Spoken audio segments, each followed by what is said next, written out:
Des ondes Vocast, l'univers de la radio en podcast.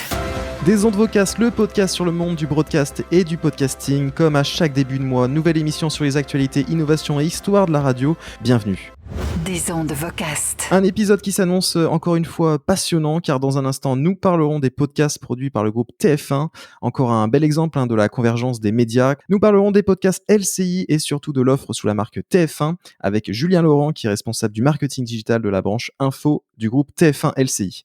Juste après, on enchaînera avec la première partie de notre série sur l'histoire de Fun Radio. Avec Olivier Audou de Choup.fr, nous recevrons Eric Péchadre, qui est un des 3 fondateurs du réseau. Il a quitté le groupe il y a maintenant près de 25 ans, mais il reviendra pour nous sur les coulisses de la création de Fun, et je vous promets que vous allez apprendre certaines choses très intéressantes qui ne sont évoquées nulle part ailleurs. Un entretien à ne pas rater. Les parties suivantes sur l'histoire de Fun seront dans les prochains épisodes des ondes Vocast, mais si vous êtes impatient d'écouter la suite, vous pouvez souscrire à des ondes Vocast Premium pour écouter en avant-première la deuxième partie de notre série. Rendez-vous sur premium.vocast.fr. Et on commence donc l'émission avec un focus sur les podcasts du groupe TF1, un zapping des différents contenus produits avec une analyse sur la stratégie associée. Tout de suite, c'est le tour des ondes en 80 tours. Des ondes Vocast, le tour des ondes en 80 tours. Vous qui nous écoutez, peut-être que vous êtes déjà tombé sur des podcasts comme la Story 50 minutes Inside avec Nico Salegas pour TF1 ou Happy Work pour LCI. Et peut-être que, comme moi, vous vous êtes demandé pourquoi le groupe TF1 se met à produire des podcasts. Vous vous êtes demandé pourquoi ils se mettent à l'audio. Eh bien, justement, on va parler de ça avec Julien Laurent, qui est responsable du marketing digital de la branche info du groupe TF1 LCI. Bonjour Julien. Bonjour Anthony. Alors, c'est toi qui as mené l'initiative, c'est toi qui as proposé de se tourner vers les contenus exclusivement audio, et ça a commencé avec le podcast Impact Positif pour LCI dès 2018. Dans quel contexte et pour quelles raisons cette série d'entretiens sur les bonnes initiatives sociétales a-t-elle été créée ?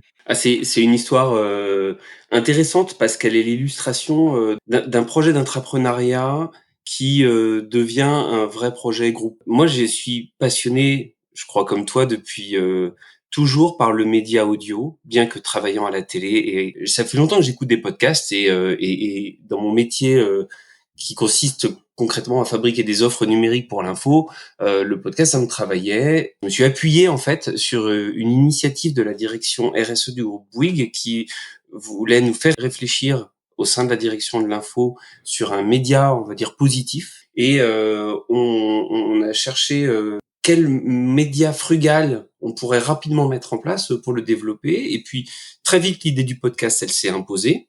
Et on s'est appuyé en particulier sur la personnalité de Sylvia Amicone, qui est une journaliste de la rédaction d'LCI, qui traite de ces sujets, donc de l'impact positif, donc de ce qu'on appelle les changemakers, des gens qui mènent des projets à impact positif sur la société et sur le monde, pour monter ce premier épisode. Et puis c'est devenu un programme pérenne que le groupe a soutenu. Et qui a ouvert finalement le sillon des podcasts chez TF1. Il y a Future & Co, c'est ça, sur les progrès technologiques et scientifiques. On a le podcast Happy Work, tourné plutôt vers le bien-être et le développement personnel, ou même le Grand Bain de l'écho avec l'éditorialiste maison, Pascal Perry. Et on en écoute justement un extrait.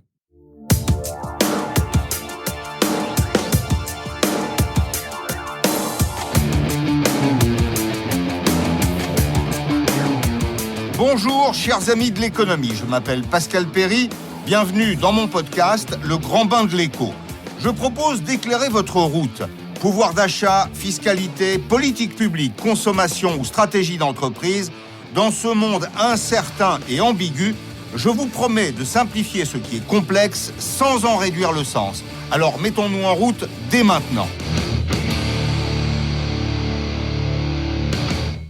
Alors podcast très sympa, ce podcast Le Grand Bain de l'écho. Ce qui est intéressant, c'est qu'avec Pascal Perry, vous avez produit un podcast de marque pour HSBC qui s'appelle Les Nouvelles Voies de l'économie. Alors du coup, la finalité, c'était ça pour essayer d'avoir une vitrine publique et de tenter le modèle éditeur-producteur, c'est-à-dire produire pour des tiers. Alors, avoir une vitrine publique, nous, notre objectif premier, d'abord, c'est d'être un bon éditeur, c'est-à-dire de créer des podcasts et des programmes qui sont singuliers et qui vont toucher des audiences. Une vitrine publique, certes, mais une vraie qualité de travail d'éditeur. Et par ailleurs, oui, on pense que c'est un modèle qu'on peut exporter et qu'on peut proposer à d'autres et à des partenaires. Et on l'a fait avec quelques partenaires et pour qui on a produit des podcasts de marque ou des podcasts d'entreprise. Et en particulier, tu as raison, avec HSBC et là où c'est Pascal Perry qui prête sa voix pour parler des transformations des modèles économiques dans un contexte de développement durable. J'avais noté aussi le podcast Les Midis de la Connaissance pour Aviva, mais c'est vraiment fait par la direction de l'info, donc dans ta direction à toi, et c'est dissocié du pôle numérique de TF1, c'est-à-dire que c'est pas Unify, enfin le Vertical Station qui produit ça, c'est bien vous, quoi. C'est bien nous. Les synergies vont pas jusque-là avec le groupe Unify, et typiquement Vertical Station a pu produire, je pense, des podcasts de marque, mais les moyens sont pas mutualisés à ce stade-là de l'histoire avec Unify. Alors j'avais cru comprendre qu'en consolidant tous les podcasts LCI, il y a eu entre 700 000 et 800 000 écoutes en 2019, c'est ça ? Oui, c'est ça. Alors quel podcast rencontre le plus de succès ? Est-ce qu'il y a un épisode en particulier qui a vraiment qui a bien marché ? Le podcast qui marche très fort, et je pense qu'il est vraiment au signe de l'ère du temps, c'est Happy Work, qui a beaucoup d'impact et puis qui est très très activable. On est assez fiers de ce partenariat avec Gaël Châtelain. Alors pour expliquer, Happy Work, c'est des, entre guillemets, des capsules de développement personnel où c'est Gaël Châtelain qui va donner des conseils. C'est ça, tous les lundis, c'est des choses activables immédiatement pour être heureux au boulot. Pour vous, qu'est-ce qui fait qu'un podcast fonctionne ? Est-ce que c'est sur le nombre de lectures ? Est-ce que vous regardez les stats, par exemple, d'Apple Podcasts ou Spotify sur les taux de complétion ? Sur quoi vous vous basez, vous ? Alors, on se base évidemment sur les taux de complétion sur Apple Podcasts parce que c'est le signe qu'on fait du bon contenu qui est utile aux gens.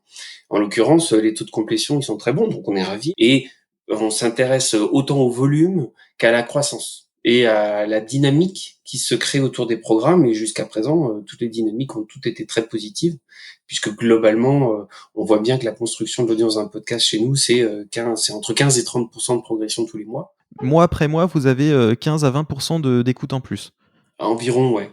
Alors évidemment, c'est pas une règle, c'est quand je te dis ça, c'est pas scientifique au moment et c'est pas vrai à tous les coups, mais c'est la grande masse que nous on voit. Alors en réponse à la crise liée au Covid-19, le 9 avril 2020, vous lancez On déconfine l'info. Cédric Ingrand et les rédactions de TF1 et LCI répondent aux questions des Français sur la santé, l'économie, la vie quotidienne durant la période de crise. Alors les épisodes durent entre 20 et 30 minutes.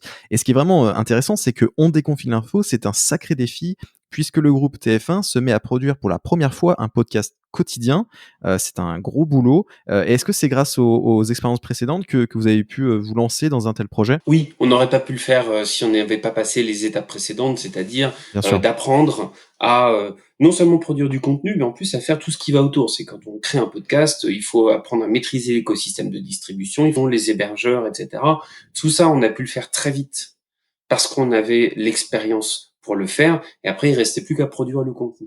Le contenu, il a été produit en mode confinement, quelque part, puisque c'est Cédric Ingrand qui a une vraie expérience de radio, qui a une voix qui était relativement équipée, qui l'a produite chez lui. Le fait est que, spécialiste de la tech, il avait du relativement bon matériel et d'excellents micros, et le tout donne une qualité de production qui est très très correcte. Oui, bien sûr, parce que c'est pas parce qu'on fait des podcasts originaux que forcément on doit ne pas se concentrer sur l'audience, et il faut quand même un minimum de qualité, un minimum de travail et de rigueur. Alors je te propose qu'on écoute un extrait de On déconfine l'info, pour ceux qui n'ont jamais entendu, pour se faire une idée.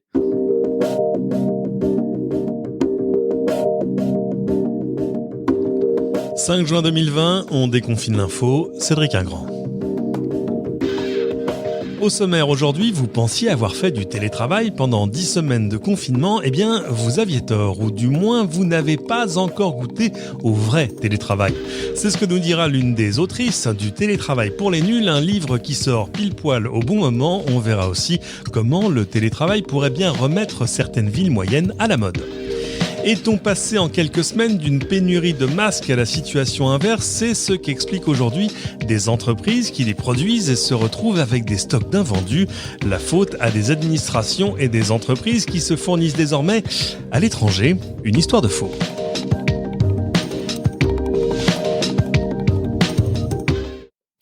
très bien produit, hein, On déconfine l'info, que vous pouvez quand même continuer de retrouver et écouter sur toutes les plateformes de podcast, même si maintenant le sujet semble plus spécialement d'actualité. Alors finalement, les expérimentations sur LCI semblent avoir été satisfaisantes, puisque le groupe a lancé en mai 2020 une offre pour TF1. Alors une suite de déclinaisons en podcast des programmes phares de TF1, 50 minutes inside la story avec Nico Salagas, Carpool Karaoke avec Camille Combal, Vie d'aventure avec Denis Brognard, mais aussi C'est un complot avec Christophe Pourseillet et Chronique criminelle racontée par Jacques Pradel. En juin, une sixième déclinaison voit le jour, Club Margoton, avec le journaliste de Téléfoot Grégoire Margoton. Alors, des podcasts avec une audience visée qui semble quand même plus large qu'avec les podcasts LCI. Est-ce que c'est une réponse aux podcasts comme Capital ou E égale M6 au carré lancés par RTL Originals du groupe M6? Alors, c'est pas une réponse à la démarche RTL M6. Pour nous, on le voit comme une démarche logique. En fait, aujourd'hui, les grandes marques médias, elles sont toutes par nature multiformats. Concrètement, aujourd'hui, la radio fait de la vidéo sur son site, donc il n'y a pas de raison qu'un média audiovisuel ne fasse pas de l'audio et du print. Nous, quand on fait LCI.fr, on écrit des articles, on fait des podcasts et on produit des vidéos.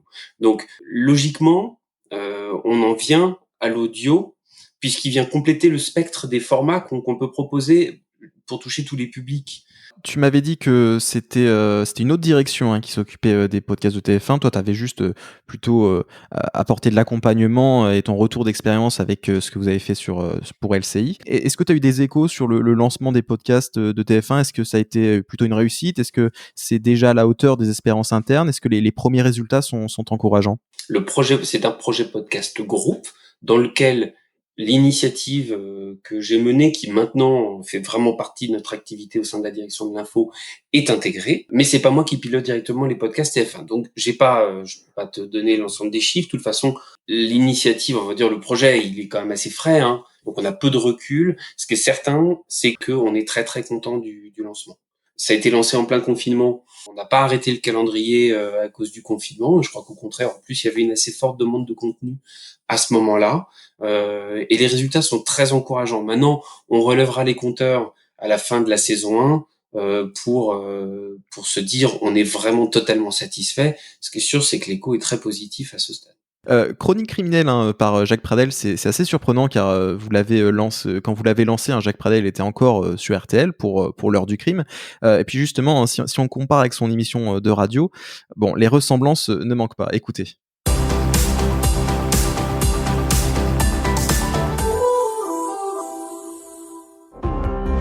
Vous écoutez Chronique criminelle par Jacques Pradel.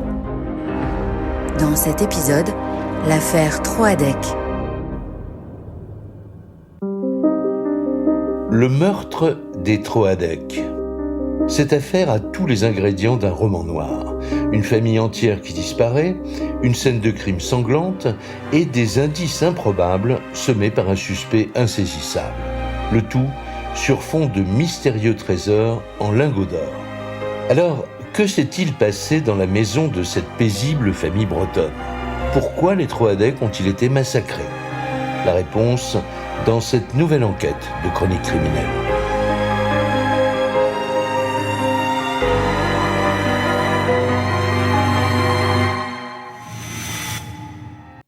Alors d'ailleurs, l'illustration du podcast était sous fond rouge. Il est maintenant sous fond jaune. C'est pour mieux distinguer les deux marques, je suppose, entre RTL et TF1. Est-ce qu'on peut imaginer un peu comme a fait M6 avec Capital, c'est-à-dire des émissions qui sont produites pour la télé où on prend que la bande son et ça en devient un podcast? Est-ce que vous réfléchissez à quelque chose de ce genre-là ou pas? Notamment on peut imaginer tout ce qui est enquête criminelle, etc. Les reportages. C'est tout à fait une piste et une hypothèse. On a fait le choix tactique d'apprendre d'abord à écrire et à produire pour cet écosystème avant de faire du replay audio. Il y a beaucoup de programmes dans le groupe TF1 qui passent entre guillemets en audio, et on pense notamment effectivement aux programmes d'info Aujourd'hui, rien n'est exclu. En tout cas, pour être honnête, au début, j'étais quand même un peu critique sur cette nouvelle offre lancée par TF1. J'étais un peu moins enjoué que sur l'offre LCI, car bon, le positionnement, il paraît un peu, on va dire, poussif. Ça fait un peu, on prend ce qui marche, on décline sur un nouveau format tendance qu'est le podcast. Mais je me dis que au fond, c'est quand même malin de la part du groupe TF1. Et puis surtout, c'est que c'est très bon pour le secteur, car peut-être que grâce à TF1, de nouvelles personnes vont découvrir le podcasting.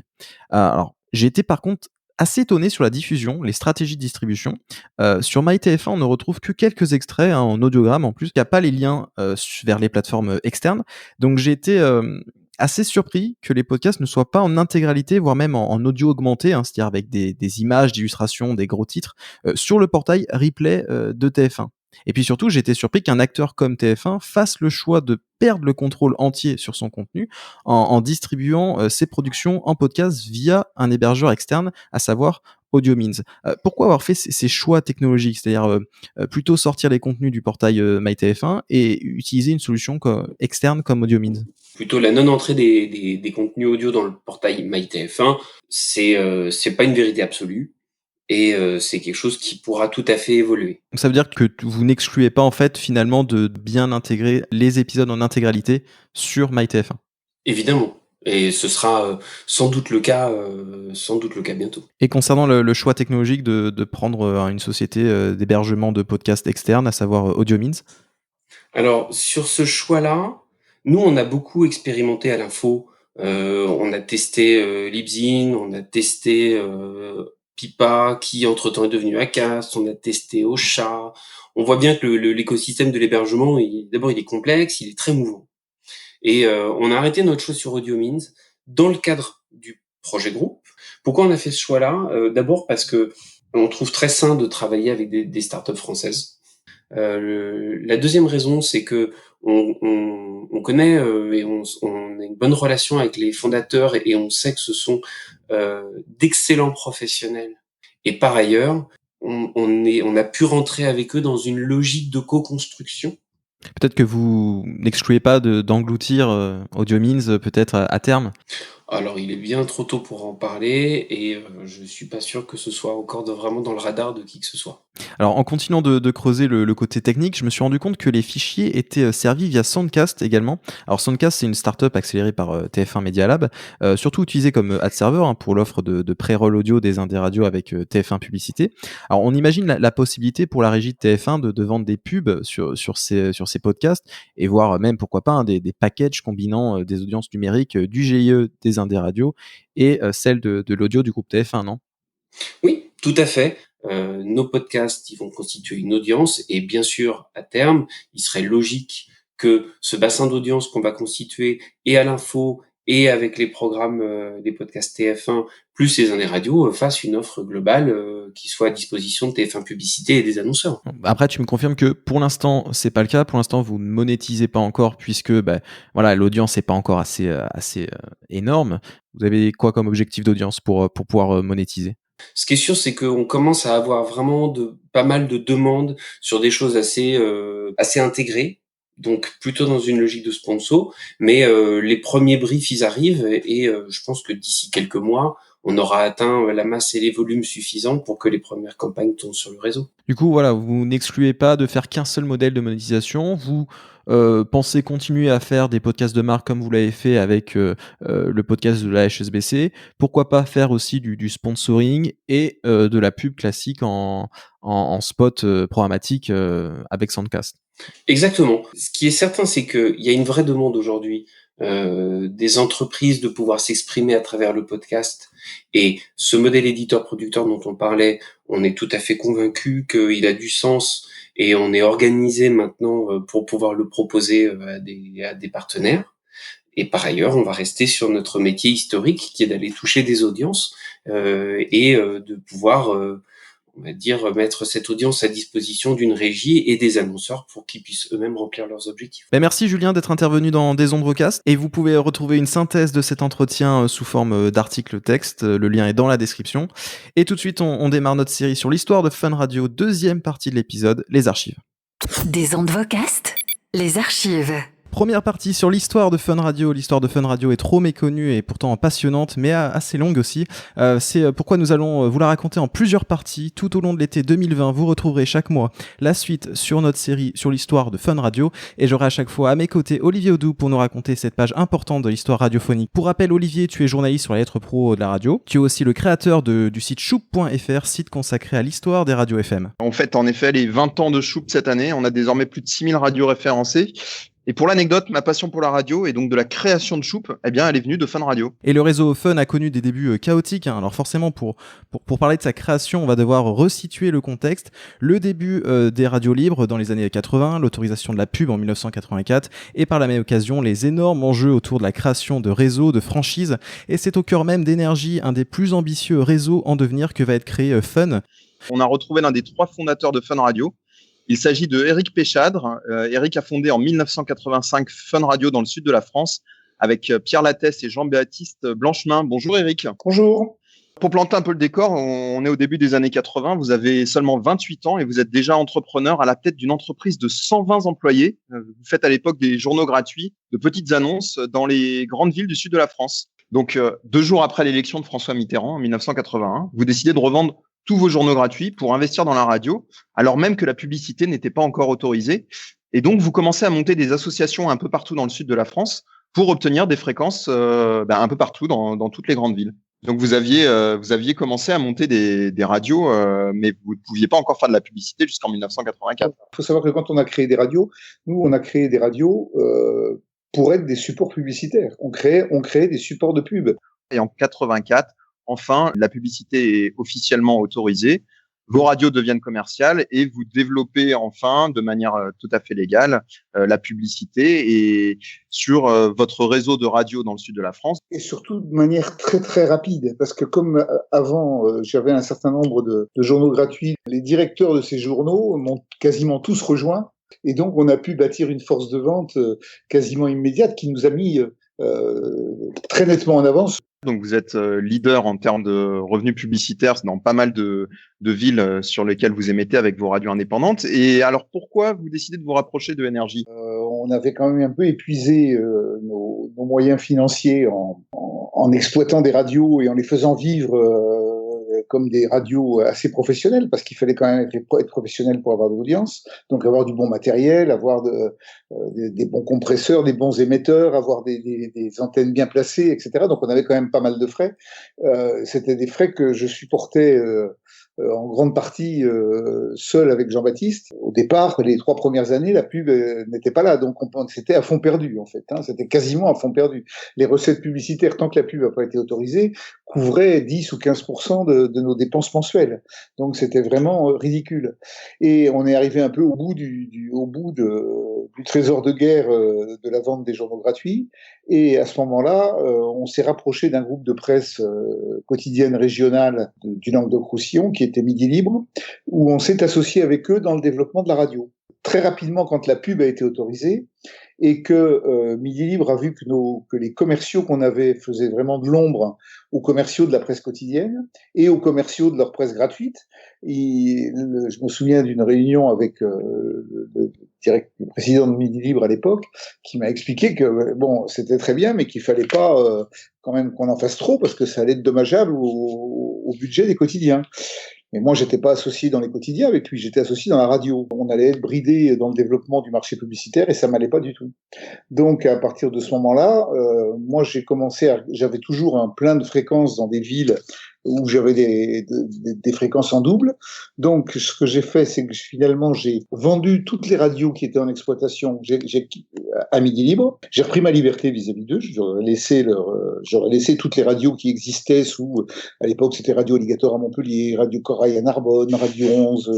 Il y avait des radios un peu partout. J'ai repris ma liberté. J'avais préparé mon coup, en fait, en allant voir un garçon qui s'appelait Pierre Lattès, qui était le responsable du réseau, du développement du réseau Énergie. Énergie était certainement la radio qui était le plus sur ce que je sentais intéressant pour capter le marché publicitaire qui nous intéressait en local. On a rompu avec Midi Libre et là je suis retourné voir Jean-Baptiste en lui disant écoute, j'ai toujours une flopée de fréquences disponibles. Moi, ce que je te propose, c'est on va signer un contrat de franchise, de master franchise avec Énergie. pour la partie sud, et on va lancer des stations énergie à partir des fréquences qu'on a. On a investi, on a lancé des énergies un peu partout, mais je rappelle qu'à l'époque, c'était toujours on recevait des playlists par fax, on avait des bobineaux d'énergie, on avait lancé des stations énergie un peu partout, mais qui étaient nos stations à nous, absolument pas celles de Boutcrou. Pierre Lattès était le responsable de la régie publicitaire de Énergie au niveau national, en charge de développer le réseau, c'est ça? Voilà, et donc, il vous donne l'autorisation pour cette master franchise pour développer vos stations énergie dans le sud de la France. Voilà. Il s'étonne de vos très bons résultats en indépendant. Il y croyait, il était pas surpris que ça marche, quoi. Hein. C'est pour ça qu'il s'était battu pour qu'on ait une master franchise et non pas deux ou trois radios, parce qu'au départ, votre crew voulait nous donner simplement Bordeaux, Toulouse. Bon, moi, ça m'intéressait pas de laisser le champ libre à midi libre. Et donc, je rencontre votre crew qui m'explique qu'il est étonné de ce que lui raconte Lattès. Et en fait, vous recevez une proposition donc en septembre 84 pour travailler à Énergie directement à Paris. J'ai accepté sous deux conditions. La première condition, c'était que je garde toutes mes radios en province. C'était tous mes anciens directeurs commerciaux qui étaient à la tête de toutes les régions, donc ça m'allait très bien. Et c'était un beau challenge d'aller essayer de monter une bonne régie locale à l'époque, hein, parce que finalement on s'intéressait, on cherchait à vendre de la pub pour Énergie Paris. Il n'y avait pas de réseau, il n'y avait pas de pub nationale. C'est seulement après où on a commencé à vendre de la pub nationale. Mais au début, c'était surtout de la pub locale qui était vendue. Donc ma condition, c'était je garde mes radios, je suis à Paris 4 jours par semaine. Et deuxième et troisième truc, je suis pas rémunéré, j'ai pas de fixe. Tu payes tous mes frais et ensuite de ça, je suis rémunéré avec un pourcentage du chiffre d'affaires que je ramène. Et on se met d'accord, je crois, sur 1% du chiffre d'affaires ou 2% du chiffre d'affaires. Alors assez rapidement, moi, ce que j'avais suggéré à Boutcrou, c'est qu'il y avait un certain nombre de gens qui payaient pas leur franchise. Donc ce que j'avais suggéré à Boutcrou, c'était d'essayer de trouver quelques pubs nationales qu'on diffuserait, qu'on encaisserait nous, qu'on diffuserait dans tout le réseau. On obligerait les franchisés à diffuser dans tout le réseau et en échange de quoi, ce serait pour nous, pour la tête de réseau, garderait l'argent. Alors on arrive en mars 85, donc seulement 4 mois après votre arrivée, et là clash avec Jean-Paul Boutcrou. Boutcrou discutait pour nous proposer un pourcentage d'Énergie Paris si moi j'acceptais de lui céder mes radios. J'entendais absolument pas lui donner mes radios, d'abord parce que je pouvais pas, j'étais associé avec Jean-Baptiste Blanchemin à 50-50, et Boutcrou voulait pas vraiment entendre parler de lui, donc ça m'intéressait pas, quoi. Donc au final, on arrive en avril 85, et du coup vous mettez un terme à votre mission à Énergie à Paris, c'est ça? C'est Boutcrou qui met un terme à la discussion qui s'éternise. Fin mars, il doit me faire un chèque qui doit correspondre à beaucoup plus que ce qu'il avait imaginé de me payer à l'année. Et donc, là, il me dit, écoute, quand j'arrive un lundi matin ou un mardi matin, il y avait des vigiles à l'entrée d'Énergie avenue d'Iéna et on m'interdit l'accès de mon bureau. Et là, j'appelle Lattès, il me dit, oui, écoute, je suis embêté parce que tu comprends, Jean-Paul, il veut te mettre la pression pour que tu cèdes tes radios. Donc, il veut faire des actions contre toi. Il pense à t'attaquer en détournement d'actifs parce qu'il dit que t'as volé sa radio, heureusement, nous, on avait les contrats de franchise. Donc, mais le soir même, je remontais dans un avion et je me suis réoccupé de mes stations énergie de Bordeaux, Toulouse, Montpellier, Sète, etc., etc., quoi. Ça dure quelques mois et puis au final, au bout de quelques mois, vous comprenez que ça va être, même en restant indépendant, mais toujours en franchise énergie, ça va être compliqué parce que vous avez mis un terme à votre collaboration à Paris dans des termes un peu, compliqués. Vous commencez à monter un peu un projet, en fait, de monter un nouveau réseau indépendant avec votre marque. On s'est dit, c'est le moment de monter, c'est le moment d'arrêter ces conneries avec énergie. Nous, notre force en région, c'était qu'on avait des super équipes d'animateurs. On s'est demandé avec Jean-Baptiste, il faut qu'on crée un réseau de radio de toutes pièces. Enfin, pas de toutes pièces, avec nos radios. On a préparé notre coup et on s'est dit, il faut de l'argent. Donc, on a d'abord essayé de monter un projet financier, puis on a trouvé l'argent. Et à partir de ce moment-là, les gens avec qui on a trouvé l'argent, on se dit, mais la radio, c'est des programmes, ça, c'est quoi les programmes? Parce qu'il faut que dans votre bande, il y a un manque, quoi. Quelqu'un qui sache ce que c'est que la musique et que la programmation. On se dit, on va tenter le coup, on va appeler Lattès. Parce que Lattès, ça faisait peut-être 3-4 mois qu'on n'avait pas de nouvelles de lui, mais on entendait dire qu'il avait les boules parce que lui, ce qui l'intéressait toujours, c'était la radio. Donc on appelle Pierre et là on discute et lui, alors là, il s'excite comme un pou. D'abord, il avait une vision d'une ligne directrice au niveau de la programmation musicale qui était très intéressante. Et il avait un deuxième truc qui était son hobby, qui était la formation des animateurs. Et qui était de dire, on gagnera parce qu'on aura une programmation musicale qui sera en avance, et on gagnera parce qu'on aura des animateurs qui seront plus malins, qui feront tous la même chose en termes techniques, mais ça se verra pas. Et donc, il était très attaché à la formation des animateurs. Et on lui a dit, écoute, nous, ce qu'on te propose, c'est faisons part à 3. Tu t'occupes de cette partie-là, Péchat s'occupe de l'argent, de la pub, et moi, je m'occupe du développement, dit Jean-Baptiste.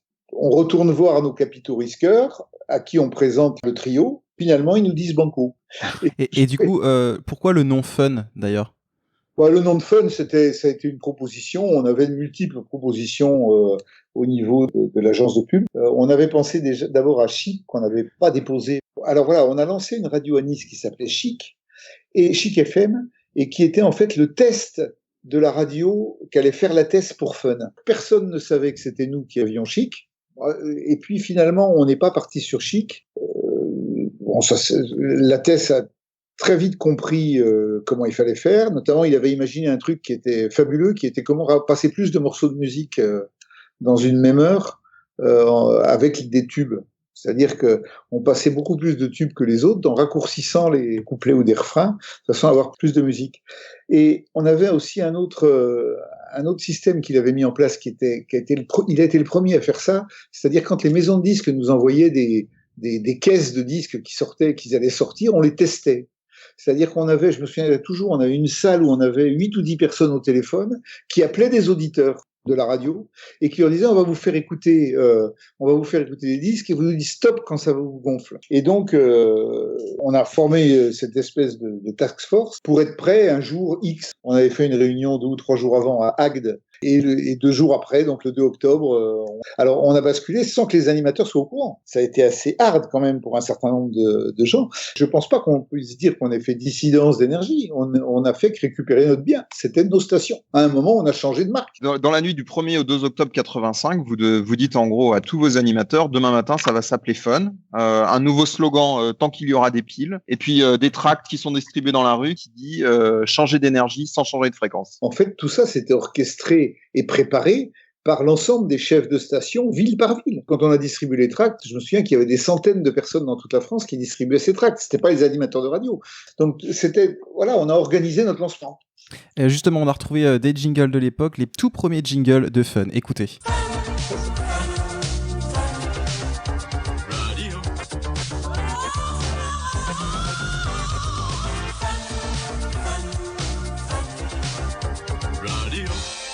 Voilà, des jingles de 1985 que vous pourrez retrouver sur choup.fr.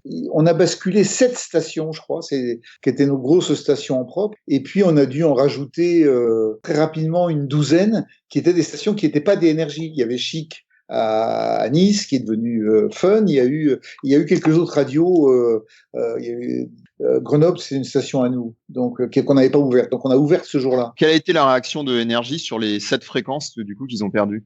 Ils ont assez rapidement essayé de renégocier avec d'autres pour réinstaller des énergies en local. Ce qu'ils ont fait, ils ont réinstallé des énergies partout, en face de nous. Mais c'était pas gênant. De souvenir, on a eu très très très peu de défections. Si, on a eu un type qui nous a quittés peut-être à Montpellier. Ça a dû arriver, mais c'était marginal. Et quand Baudecroux s'est réinstallé, il a repris une part d'audience. Il n'y a pas eu de problème. Hein. Mais c'est des stations qui sont restées très très très très très longtemps, bien longtemps après mon départ, largement leader en termes de chiffre d'affaires sur chacune de ces villes. Alors les premières années au niveau des programmes, pendant 1 ou 2 ans, pas de diffusion satellite. Il y avait notamment des personnes assez connues. Didier Sinclair sur Fun à Montpellier, Jean-Luc Reichmann sur Fun à Toulouse, et aussi Julien Courbet sur Fun Bordeaux. On va d'ailleurs écouter un extrait tout de suite, un extrait d'une émission qui s'appelait le Boogie Morning de Julien Courbet. C'était en 1986. L'affaire des cobayes humains revient à la une. Après le scandale du protoxyde d'azote, dorénavant, les expériences au protoxyde d'azote seront effectuées sur des poupées gonflables. Elles ont l'habitude. Fin de citation. Salut!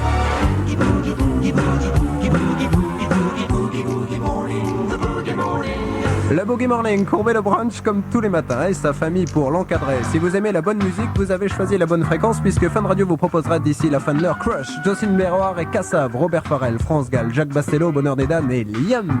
Position. Attention, nous dit Chédid, car à 8h30, ce sera l'astrophone pour lire dans la boule de cristal. Est-ce que je pourrais vous dire, c'est un message... Bon allez, on va faire un petit peu de démagogie. Eh bien, voici mon message. Roulez, roulez, jeunesse. À fond la caisse. Alors c'est fou de se dire que ça c'est Julien Courbet, c'était en 1986. Quand on entend que Julien Courbet à l'antenne, c'était tout ce que détestait Pierre. En fait, le vrai problème, c'est que ce que faisait Julien ou ce que faisait Jean-Luc à Toulouse, etc., c'était des gens qui avaient une personnalité d'animateur. Mais la particularité de la thèse, c'était qu'en fait, on avait des commandos des jeunes animateurs et des jeunes chefs d'antenne des stations initiales qui passaient leur temps à aller de ville en ville pour aller former des équipes d'animateurs sur place tant qu'il n'y avait pas de satellite. Donc tout ça, c'était très organisé pour développer le réseau. Donc les résultats en termes de chiffres, contrairement à ce qu'on disait à l'époque, en termes de chiffre d'affaires, étaient assez satisfaisants. Mais il nous manquait une radio à Paris. Une radio à Paris, ça coûtait très très très cher. Il nous fallait 30 millions supplémentaires qu'on n'avait pas. On essaie de se rapprocher de plusieurs partenaires pour trouver une fréquence à Paris. On se rend compte que ça va être très cher, ou on se rend compte surtout qu'ils vont avoir des prétentions de direction du réseau, de direction de l'antenne, de mainmise. On n'avait pas voulu le faire avec énergie, donc on a renoncé à ça. Et puis on a eu un espèce de coup fourré de nos capitaux risqueurs au départ, qui ont essayé de nous dire on vous amène l'argent qu'il faut pour acheter la radio, mais vous allez baisser votre participation et vous allez la donner à l'associé qui va amener l'argent. Et au dernier moment, on a découvert que l'associé auquel ils avaient pensé pour apporter l'argent, c'était Europe. Et nous, on n'y tenait pas spécialement. Donc, à partir de ce moment-là, on a établi une stratégie avec nos conseils qui a été d'essayer d'écarter nos capitaux risqueurs. Alors, c'est pas facile dans une société quand des gens ont 30% du capital. On a fait à l'époque quelque chose qui était assez osé, c'est-à-dire qu'on a déposé le bilan de Fun Radio. On s'est rapproché d'un groupe important qui était le groupe Hersan. Ils avaient surtout une radio à Paris qui s'appelait Chic FM. Oui, ils avaient repris la marque qu'on avait malencontreusement oublié de déposer à l'époque et que Robert Hersan a repris. On a conclu avec lui, on a un préaccord. On a déposé le bilan et on a réussi un retournement, donc à se séparer de nos associés qui eux-mêmes ont été dédommagés par le groupe Hersan. On a déposé le bilan, mais l'intégralité de tous les fournisseurs qui ont été plantés par le dépôt de bilan ont tous été payés et le plan de remboursement du passif a été assuré à 100%. Donc vous fusionnez les deux réseaux et vous gardez le nom Fun et vous vous installez à Neuilly-sur-Seine dans les anciens studios d'Eddie Barclay qui étaient les studios de Chic FM. Voilà, absolument. C'était Pierre Lattès qui a été au courant des programmes. Quand il était à Paris et qu'il faisait ses programmes pour les radios de province, c'était assez facile à gérer finalement. Mais quand il a été à Paris en contact permanent avec les animateurs qui étaient là, c'était assez difficile. Un des animateurs phares de l'époque, c'était Nagui, sur Chic. Il a jamais voulu travailler avec Nagui, qui était un garçon super. C'était pas la radio qu'il voulait faire. Au bout d'un certain temps, il y a eu une rivalité entre Jean-Baptiste, qui avait compris à quel point les animateurs faisaient partie intégrante du succès de l'antenne, alors que pour Pierre, le succès de l'antenne, c'était d'abord le programmation musicale. Pierre Lattès, c'était un petit peu ses conseils d'animation, c'était un petit peu des speaks de pas plus de 30 secondes, une seule idée par intervention, etc. C'était absolument ça. Et puis c'est pas toi la vedette, c'est ce que tu passes. C'est pas faux. Mais par contre, l'assaisonnement, c'est l'animateur. Il y a eu un clash entre Jean-Baptiste et lui à l'époque. Moi, j'y ai peu participé, mais je sais que je suis rentré un jour, je suis revenu un lundi matin et on m'a dit écoute, voilà, c'est fini, la thèse dégage, etc. Max Reynaud, qui était un chef d'antenne de Carcassonne, qui avait beaucoup tourné avec Pierre, etc., qui a repris la main sur la programmation musicale, mais il était complètement sous l'autorité de Jean-Baptiste, qui lui s'occupait de l'antenne. Alors on va s'écouter peut-être un jingle de cette époque. Donc c'était en 1989, c'était le top horaire de Fun Radio à l'époque. Le slogan c'était la meilleure radio.